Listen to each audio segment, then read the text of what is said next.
নমস্কাৰ সকলোকে স্বাগতম জনাইছো আমাৰ চেনেলৰ অন্য এটা নতুন ভিডিঅ'লৈ আৰু আজিৰ ভিডিঅ'ৰ প্ৰথম কোৱেশ্যনটো হ'ল ভাৰতৰ উচ্চতম ন্যায়ালয় ক'ত অৱস্থিত কি সুধিছে ভাৰতৰ উচ্চতম ন্যায়ালয় ক'ত অৱস্থিত শুদ্ধ উত্তৰটো হ'ব অপচন চি নতুন দিল্লী ভাৰতৰ উচ্চতম ন্যায়ালয় নতুন দিল্লীত অৱস্থিত ইয়াৰ পিছৰ কোৱেশ্যন মধ্যযুগত বেংক অফ ভেনিছ ক'ত স্থাপিত হৈছিল কি সুধিছে মধ্যযুগত বেংক অফ ভেনিছ ক'ত স্থাপিত হৈছিল শুদ্ধ উত্তৰটো হ'ব অপচন এ ইটালীত মধ্যযুগত বেংক অফ ভেনিছ ইটালীত স্থাপিত হৈছিল ইয়াৰ পিছৰ কোৱেশ্যন অসম গ্ৰামীণ বিকাশ বেংক কেতিয়া গঠন কৰা হৈছিল কি সুধিছে অসম গ্ৰামীণ বিকাশ বেংক কেতিয়া গঠন কৰা হৈছিল শুদ্ধ উত্তৰটো হ'ব অপচন এ 2006 চনত 2006 চনত অসম গ্ৰামীণ বিকাশ বেংক গঠন কৰা হৈছিল পিছৰ কোৱেশ্যন অসম গ্ৰামীণ বিকাশ বেংকৰ মুখ্য কাৰ্যালয় ক'ত অৱস্থিত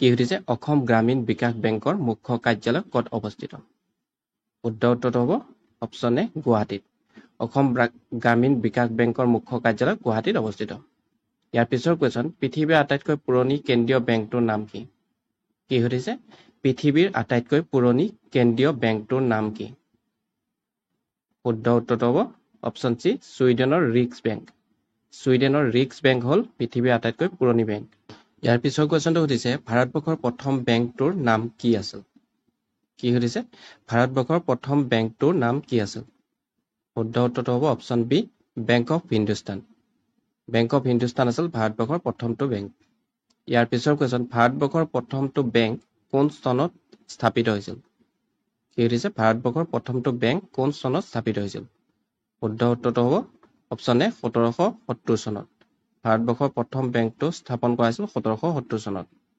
ইয়াৰ পিছৰ কোৱেশ্যন ভাৰতীয় ৰিজাৰ্ভ বেংক কোন চনত স্থাপন কৰা হৈছিল কি সুধিছে ভাৰতীয় ৰিজাৰ্ভ বেংক কোন চনত স্থাপন কৰা হৈছিল শুদ্ধ উত্তৰটো হ'ব অপচন ডি 1935 চনত ভাৰতীয় ৰিজাৰ্ভ বেংক 1935 চনত স্থাপন কৰা হৈছিল পৰৱৰ্তী কোৱেশ্যন আন্তঃৰাষ্ট্ৰীয় মুদ্ৰা নিধিৰ মুখ্য কাৰ্যালয় ক'ত অৱস্থিত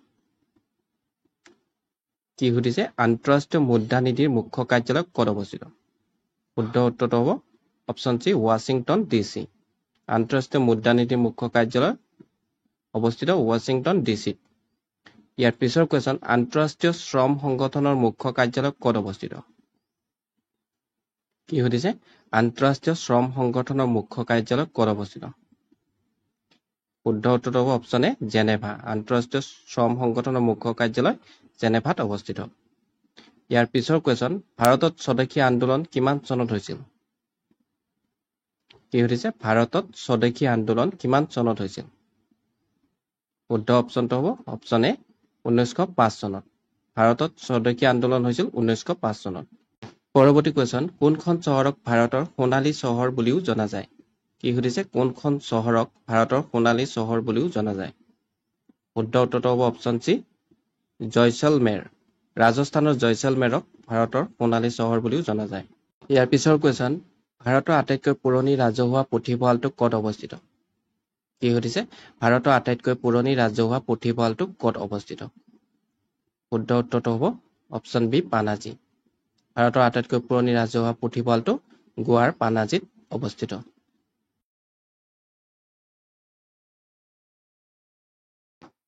পৰৱৰ্তী কোৱেশ্যন পদ্মশ্ৰী বঁটাপ্ৰাপ্ত প্ৰথম ভাৰতীয় মহিলা খেলুৱৈগৰাকী কোন কি সুধিছে পদ্মশ্ৰী বঁটাপ্ৰাপ্ত প্ৰথম ভাৰতীয় মহিলা খেলুৱৈগৰাকী কোন শুদ্ধ উত্তৰটো হ'ব অপচন এ আৰতী সাহা পদ্মশ্ৰী বঁটাপ্ৰাপ্ত প্ৰথম ভাৰতীয় মহিলা খেলুৱৈগৰাকীৰ নাম হ'ল আৰতী সাহা ইয়াৰ পিছৰ কোৱেশ্যন ভাৰতৰ সৰ্বাধিক হিন্দী ভাষী জনসংখ্যা থকা ৰাজ্যখনৰ নাম কি কি সুধিছে ভাৰতৰ সৰ্বাধিক হিন্দী ভাষী জনসংখ্যা থকা ৰাজ্যখনৰ নাম কি শুদ্ধ উত্তৰটো হ'ব অপচন বি উত্তৰ প্ৰদেশ ভাৰতৰ সৰ্বাধিক হিন্দী ভাষী জনসংখ্যা থকা ৰাজ্যখনৰ নাম হ'ল উত্তৰ প্ৰদেশ ইয়াৰ পিছৰ কোৱেশ্যন ভাৰতৰ প্ৰথম উপ প্ৰধানমন্ত্ৰী কোন আছিল কি সুধিছে ভাৰতৰ প্ৰথম উপ প্ৰধানমন্ত্ৰী কোন আছিল শুদ্ধ উত্তৰটো হ'ব অপচন চি চৰ্দাৰ বল্লভভাই পেটেল ভাৰতৰ প্ৰথম উপ প্ৰধানমন্ত্ৰী আছিল চৰ্দাৰ বল্লভভাই পেটেল ইয়াৰ পিছৰ কোৱেশ্যন চিৰচেনেহী মোৰ ভাষা জননী এই গীতটো কোনে ৰচনা কৰিছিল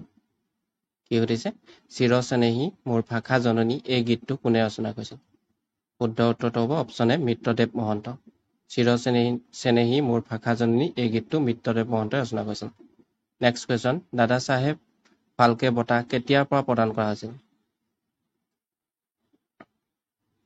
শুদ্ধ উত্তৰটো হ'ব 1969 চনত দাদা চাহেব ফাল্কে বঁটা 1969 চনৰ পৰা প্ৰদান কৰা হৈছিল ইয়াৰ পিছৰ কুৱেশ্যন ভাৰতত ৰাজ্যসভাৰ প্ৰথম অধ্যক্ষ কোন আছিল কি হৈছে ভাৰতত ৰাজ্যসভাৰ প্ৰথম অধ্যক্ষ কোন আছিল শুদ্ধ উত্তৰটো হ'ব option B doctor Sarvepalli Radhakrishnan ভাৰতত ৰাজ্যসভাৰ প্ৰথম অধ্যক্ষ আছিল doctor Sarvepalli Radhakrishnan next question এদিনীয়া বিশ্বকাপ ক্ৰিকেট প্ৰথমে কেতিয়া অনুষ্ঠিত হৈছিল কি সুধিছে এদিনীয়া বিশ্বকাপ ক্ৰিকেট প্ৰথমে কেতিয়া অনুষ্ঠিত হৈছিল শুদ্ধ উত্তৰটো হ'ব 1975 চনত ইয়াৰ পিছৰ কুৱেশ্যন ভাৰতৰ ক্ৰিকেট দলৰ প্ৰথম অধিনায়ক কোন আছিল কি সুধিছে ভাৰতৰ ক্ৰিকেট দলৰ প্ৰথম অধিনায়ক কোন আছিল শুদ্ধ উত্তৰটো হ'ব অপশ্যন এ চি কে নাইডু ভাৰতৰ ক্ৰিকেট দলৰ প্ৰথম অধিনায়ক আছিল চি কে নাইডু ইয়াৰ পিছৰ কুৱেশ্যনটো সুধিছে লিওনেল মেছি কোনখন দেশৰ এজন ফুটবল খেলুৱৈ কি সুধিছে লিওনেল মেছি কোনখন দেশৰ এজন ফুটবল খেলুৱৈ শুদ্ধ উত্তৰটো হ'ব option C Argentina Lionel Messi Argentina দেশৰ এজন ফুটবল খেলুৱৈ ইয়াৰ পিছৰ কুৱেশ্যন কিলিয়ান এমবাপে কোনখন দেশৰ এজন ফুটবল খেলুৱৈ কি সুধিছে কিলিয়ান এমবাপে কোনখন দেশৰ এজন ফুটবল খেলুৱৈ শুদ্ধ অপশ্যনটো হ'ব অপশ্যন চি ফ্ৰান্স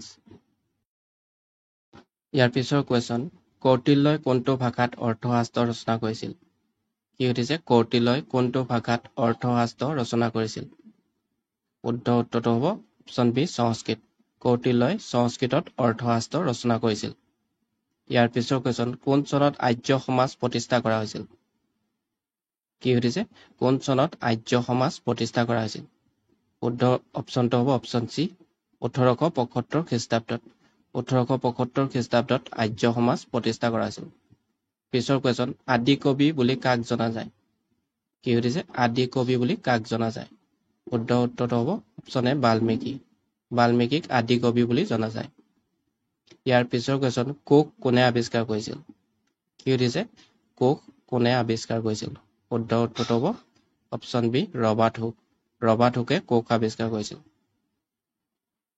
ইয়াৰ পিছৰ কুৱেশ্যন গাঁও পঞ্চায়তৰ কাৰ্যকাল কিমান বছৰ কি সুধিছে গাঁও পঞ্চায়তৰ কাৰ্যকাল কিমান বছৰ শুদ্ধ উত্তৰটো হ'ব অপশ্যন চি 5 বছৰ গাঁও পঞ্চায়তৰ কাৰ্যকাল 5 বছৰ পৰৱৰ্তী কুৱেশ্যন চিপকো আন্দোলন কোনখন ৰাজ্যত সংগঠিত হৈছিল কি সুধিছে চিপকো আন্দোলন কোনখন ৰাজ্যত সংগঠিত হৈছিল শুদ্ধ উত্তৰটো হ'ব অপশ্যন এ উত্তৰ প্ৰদেশত চিপকো আন্দোলন সংগঠিত হৈছিল উত্তৰ প্ৰদেশত পৰৱৰ্তী কুৱেশ্যন জিলা পৰিষদৰ কাৰ্যকাল কিমান বছৰ কি সুধিছে জিলা পৰিষদৰ কাৰ্যকাল কিমান বছৰ শুদ্ধ উত্তৰটো হ'ব অপশ্যন চি 5 বছৰ জিলা পৰিষদৰ কাৰ্যকাল হ'ল 5 বছৰ নেক্সট কুৱেশ্যন এজন প্ৰাপ্তবয়স্ক মানুহৰ দেহত কিমানডাল হাড় থাকে কি সুধিছে এজন প্ৰাপ্তবয়স্ক মানুহৰ দেহত কিমানডাল হাড় থাকে শুদ্ধ উত্তৰটো হ'ব অপশ্যন এ 206 ডাল এজন প্ৰাপ্তবয়স্ক মানুহৰ দেহত 206 ডাল হাড় থাকে ইয়াৰ পিছৰ কুৱেশ্যন ক্ষেত্ৰফল অনুসৰি ভাৰতৰ দ্বিতীয় বৃহত্তম ৰাজ্য কোনখন কি সুধিছে ক্ষেত্ৰফল অনুসৰি ভাৰতৰ দ্বিতীয় বৃহত্তম ৰাজ্য কোনখন শুদ্ধ উত্তৰটো হ'ব অপশ্যন ডি মধ্যপ্ৰদেশ ক্ষেত্ৰফল অনুসৰি ভাৰতৰ দ্বিতীয় বৃহত্তম ৰাজ্যখন হ'ল মধ্যপ্ৰদেশ ইয়াৰ পিছৰ কুৱেশ্যন কোনে ভাৰতত বুনিয়াদী শিক্ষা আৰম্ভ কৰিছিল কি সুধিছে কোনে ভাৰতত বুনিয়াদী শিক্ষা আৰম্ভ কৰিছিল শুদ্ধ উত্তৰটো হ'ব অপশ্যন এ মহাত্মা গান্ধীয়ে ভাৰতত বুনিয়াদী শিক্ষা আৰম্ভ কৰিছিল পৰৱৰ্তী কুৱেশ্যন ভাৰতৰ আটাইতকৈ পুৰণি চহৰখনৰ নাম কি সুধিছে ভাৰতৰ আটাইতকৈ পুৰণি চহৰখনৰ নাম কি শুদ্ধ অপশ্যনটো হ'ব অপশ্যন বি বাৰাণসী ভাৰতৰ আটাইতকৈ পুৰণি চহৰখনৰ নাম হ'ল বাৰাণসী পৰৱৰ্তী কুৱেশ্যন বিখ্যাত চাৰমিনাৰ ক'ত অৱস্থিত কি সুধিছে বিখ্যাত চাৰমিনাৰ ক'ত অৱস্থিত শুদ্ধ উত্তৰটো হ'ব অপশ্যন ডি হায়দৰাবাদ বিখ্যাত চাৰমিনাৰ হায়দৰাবাদত অৱস্থিত পৰৱৰ্তী কুৱেশ্যন পলিঅ'ৰ ভেকচিন কোনে আৱিষ্কাৰ কৰিছিল কি সুধিছে পলিঅ'ৰ ভেকচিন কোনে আৱিষ্কাৰ কৰিছিল শুদ্ধ উত্তৰটো হ'ব অপশ্যন এ জনাছ চক। জনাছ চকে পলিঅ'ৰ ভেকচিন আৱিষ্কাৰ কৰিছিল। নেক্সট কুৱেশ্যন, কলম্বাছ কেতিয়া আমেৰিকা আৱিষ্কাৰ কৰিছিল? কি সুধিছে? কলম্বাছে কেতিয়া আমেৰিকা আৱিষ্কাৰ কৰিছিল? শুদ্ধ উত্তৰটো হ'ব অপশ্যন ডি 1492। 1492 চনত কলম্বাছে আমেৰিকা আৱিষ্কাৰ কৰিছিল। ইয়াৰ পিছৰ কুৱেশ্যন, প্ৰথম এলিজাবেথে কেতিয়া সিংহাসন আৰোহণ কৰিছিল? কি সুধিছে? প্ৰথম এলিজাবেথে কেতিয়া সিংহাসন আৰোহণ কৰিছিল? শুদ্ধ উত্তৰটো হ'ব অপশ্যন চি 1558 চনত। ইয়াৰ পিছৰ কুৱেশ্যন, চীন আৰু ভাৰতৰ মাজত কিমান চনত যুদ্ধ সংঘটিত হৈছিল? কি সুধিছে? চীন আৰু ভাৰতৰ মাজত কিমান চনত যুদ্ধ সংঘটিত হৈছিল? শুদ্ধ উত্তৰটো হ'ব অপশ্যন বি 1962 চনত। চীন আৰু ভাৰতৰ মাজত যুদ্ধ হৈছিল 1962 চনত। ইয়াৰ পিছৰ কুৱেশ্যন, আৰ্যসকল ভাৰতলৈ ক'ৰ পৰা আহিছিল? কি সুধিছে? আৰ্যসকল ভাৰতলৈ ক'ৰ পৰা আহিছিল? শুদ্ধ উত্তৰটো হ'ব অপশ্যন বি মধ্য এছিয়া। আৰ্যসকল মধ্য এছিয়াৰ পৰা ভাৰতলৈ আহিছিল। ইয়াৰ পিছৰ কুৱেশ্যন, ভাৰতীয় সংবিধান সভাৰ স্থায়ী সভাপতি কোন আছিল? কি সুধিছে? ভাৰতীয় সংবিধান সভাৰ স্থায়ী সভাপতি কোন আছিল? শুদ্ধ উত্তৰটো হ'ব option A doctor Rajendra Prasad. ভাৰতীয় সংবিধান সভাৰ স্থায়ী সভাপতি আছিল ডক্টৰ ৰাজেন্দ্ৰ প্ৰসাদ। ইয়াৰ পিছৰ কুৱেশ্যন, ভাৰতীয় সংবিধানৰ খচৰা কমিটিৰ সভাপতি কোন আছিল? কি সুধিছে? ভাৰতীয় সংবিধানৰ খচৰা কমিটিৰ সভাপতি কোন আছিল? শুদ্ধ উত্তৰটো হ'ব option B doctor Bhimrao Ambedkar. Doctor Bhimrao Ambedkar আছিল ভাৰতীয় সংবিধান খচৰা কমিটিৰ সভাপতি। ইয়াৰ পিছৰ কুৱেশ্যন, সংসদীয় গণতন্ত্ৰৰ ধাৰণাটো ভাৰতে কোন দেশৰ সংবিধানৰ পৰা লৈছে? কি সুধিছে? সংসদীয় গণতন্ত্ৰৰ ধাৰণাটো ভাৰতে কোন দেশৰ সংবিধানৰ পৰা লৈছে? শুদ্ধ উত্তৰটো হ'ব অপশ্যন এ ইংলেণ্ডৰ। সংসদীয় গণতন্ত্ৰৰ ধাৰণাটো ভাৰতে ইংলেণ্ডৰ দেশৰ সংবিধানৰ পৰা লৈছে। ইয়াৰ পিছৰ কুৱেশ্যন, শিৱসেনা কোনখন ৰাজ্যৰ এটা আঞ্চলিক ৰাজনৈতিক দল? কি সুধিছে? শিৱসেনা কোনখন ৰাজ্যৰ এটা আঞ্চলিক ৰাজনৈতিক দল? শুদ্ধ উত্তৰটো হ'ব অপশ্যন বি মহাৰাষ্ট্ৰ। পিছৰ কুৱেশ্যন, মুছলিম লীগৰ প্ৰতিষ্ঠাপক কোন আছিল? কি সুধিছে? মুছলিম লীগৰ প্ৰতিষ্ঠাপক কোন আছিল? শুদ্ধ উত্তৰটো হ'ব নৱাব সলিমুল্লাহ। নৱাব সলিমুল্লাহ আছিল মুছলিম লীগৰ প্ৰতিষ্ঠাপক। নেক্সট কুৱেশ্যন, হিন্দু মহাসভা কেতিয়া গঠন কৰা হৈছিল? কি সুধিছে? হিন্দু মহাসভা কেতিয়া গঠন কৰা হৈছিল? শুদ্ধ উত্তৰটো হ'ব অপশ্যন ডি 1915 চনত। 1915 চনত হিন্দু মহাসভা গঠন কৰা হৈছিল। ইয়াৰ পিছৰ কুৱেশ্যন, ভাৰতীয় সাম্যবাদী দল কেতিয়া গঠন কৰা হৈছিল? কি সুধিছে? ভাৰতীয় সাম্যবাদী দল কেতিয়া গঠন কৰা হৈছিল? শুদ্ধ উত্তৰটো হ'ব অপশ্যন ডি 1925 চনত। 1925 চনত ভাৰতীয় সাম্যবাদী দল গঠন কৰা হৈছিল। ইয়াৰ পিছৰ কুৱেশ্যন, হিমালয়ৰ আটাইতকৈ পূব দিশৰ পৰা কোনখন নদীৰ উৎপত্তি হৈছে? কি সুধিছে? হিমালয়ৰ আটাইতকৈ পূব দিশৰ পৰা কোনখন নদীৰ উৎপত্তি হৈছে? শুদ্ধ উত্তৰটো হ'ব অপশ্যন চি ব্ৰহ্মপুত্ৰ। হিমালয়ৰ আটাইতকৈ পূব দিশৰ পৰা ব্ৰহ্মপুত্ৰ নদীৰ উৎপত্তি হৈছে। ইয়াৰ পিছৰ কুৱেশ্যনটো সুধিছে, কোনটো অলিম্পিকত নীৰজ চোপ্ৰাই জেভলিন থ্ৰ'ত সোণৰ পদক লাভ কৰিছে? কি সুধিছে? কোনটো অলিম্পিকত নীৰজ চোপ্ৰাই জেভলিন থ্ৰ'ত সোণৰ পদক লাভ কৰিছে? শুদ্ধ উত্তৰটো হ'ব অপশ্যন চি টকিঅ' অলিম্পিকত। টকিঅ' অলিম্পিকত নীৰজ চোপ্ৰাই জেভলিন থ্ৰ'ত সোণৰ পদক লাভ কৰিছে। ইয়াৰ পিছৰ কুৱেশ্যন, ভাৰতক কিমানটা ভৌগোলিক অঞ্চলত ভাগ কৰা হৈছে? কি সুধিছে? ভাৰতক কিমানটা ভৌগোলিক অঞ্চলত ভাগ কৰা হৈছে? শুদ্ধ উত্তৰটো হ'ব অপশ্যন চি 6টা। ভাৰতক 6টা ভৌগোলিক অঞ্চলত ভাগ কৰা হৈছে। ইয়াৰ পিছৰ কুৱেশ্যন, COVID-19 ভেকচিন প্ৰাপ্ত প্ৰথম ভাৰতীয় ব্যক্তিজন কোন আছিল? কি সুধিছে? COVID-19 ভেকচিন প্ৰাপ্ত প্ৰথম ভাৰতীয় ব্যক্তিজনৰ নাম সুধিছে। শুদ্ধ উত্তৰ হ'ব অপশ্যন চি মনীষ কুমাৰ।